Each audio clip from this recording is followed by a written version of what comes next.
Thinking about listing your space on Airbnb?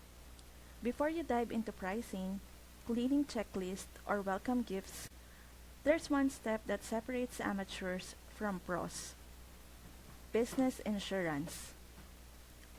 In the essential steps to profit from Airbnb like a pro, getting insured isn't optional.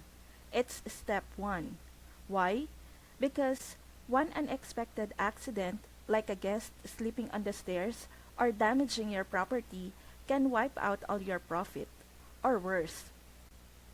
Sure, Airbnb has a host guarantee, but that doesn't cover everything, and claims can be tricky. That's where Next Insurance comes in. It's built for small business owners like Airbnb host, and you can get a custom quote in under 5 minutes. No paperwork, no phone calls. You're covered for the real risks that come with hosting: guest injuries, property damage, even legal fees.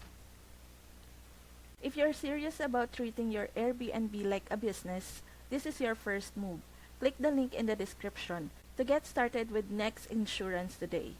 You'll get affordable, customizable coverage and peace of mind before your first guest even checks in. Trust me, real pros get insured first.